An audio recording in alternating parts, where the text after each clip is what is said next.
എല്ലാ അമ്മമാരും ആഘോഷിക്കപ്പെടേണ്ടവരുമല്ല. പ്രസവിച്ചതുകൊണ്ട് മാത്രം അമ്മപ്പട്ടം നേടിയവർ.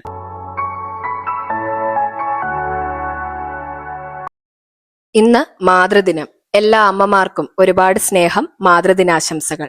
ഇന്ന് പറയാനുള്ളത് അമ്മമാരോടാണ്. പ്രത്യേകിച്ചും നന്നായി ഒന്ന് ഉറങ്ങുന്നത് പോലും ലക്ഷറി ആവുന്ന അമ്മമാരോട്, അവസാനം കഴിച്ച് അവസാനം ഉറങ്ങി ആദ്യം ഉണരുന്ന അമ്മമാരോട്. ലോകം നിങ്ങളുടെ സാക്രിഫൈസ് വല്ലാതെ ഗ്ലോറിഫൈ ചെയ്യുന്നുണ്ടാകും. സ്വയം പരിഗണിക്കാതിരിക്കലാണ് യഥാർത്ഥ സ്നേഹം എന്ന് നിങ്ങളെ വിശ്വസിപ്പിച്ചിട്ടുണ്ടാകും. ഓർക്കുക, മാതൃത്വം എന്നത് നിങ്ങളുടെ ആരോഗ്യവും സന്തോഷവും ഐഡന്റിറ്റിയും നഷ്ടപ്പെടുത്തിക്കൊണ്ടാകരുത്. എല്ലാവരെയും സേവിക്കുവാനുള്ള മെഷീനൊന്നുമല്ല നിങ്ങൾ. സ്വയം പരിഗണിക്കുന്നതും സ്വന്തം ഇഷ്ടങ്ങൾ തിരയുന്നതും സ്വാർത്ഥതയല്ല. നിങ്ങൾക്ക് സന്തോഷമില്ലാത്തിടത്തോളം, സമാധാനമില്ലാത്തിടത്തോളം നിങ്ങളുടെ ചുറ്റുപാടുകൾക്ക് അത് പകരാൻ നിങ്ങൾക്ക് ബുദ്ധിമുട്ടുണ്ടാകും.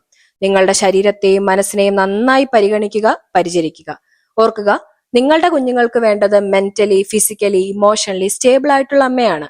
അല്ലാതെ നൂറ്റാണ്ടുകളായിട്ട് നിങ്ങളിൽ അടിച്ചേൽപ്പിച്ചുകൊണ്ടിരിക്കുന്ന ത്യാഗജീവിതത്തിന്റെ പാണ്ടക്കെട്ടുകൾ പേറി തകർന്ന ഒരാളെയല്ല. എല്ലാ അമ്മമാർക്കും, മാതൃത്വത്തിന്റെ നന്മ പേറുന്നവർക്കും മാതൃദിനാശംസകൾ.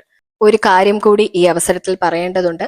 സ്നേഹത്തിന്റെയും ചേർത്ത് പിടിക്കലിന്റെയും നിർവചനത്തിൽ ഒന്നും പെടാത്ത ചില അമ്മമാരുമുണ്ട്. പ്രസവിച്ചതുകൊണ്ട് മാത്രം അമ്മപ്പട്ടം നേടിയവർ, കുട്ടികൾക്ക് ഒരു ആയുഷ്കാല ട്രോമ നൽകിയവർ, കുഞ്ഞുങ്ങളെ ഇല്ലാതെയാക്കിയവർ, ഉപേക്ഷിച്ചു പോയവർ, അങ്ങനെ പലരും. എല്ലാ അമ്മമാരും ആഘോഷിക്കപ്പെടേണ്ടവരുമല്ല. Thank you.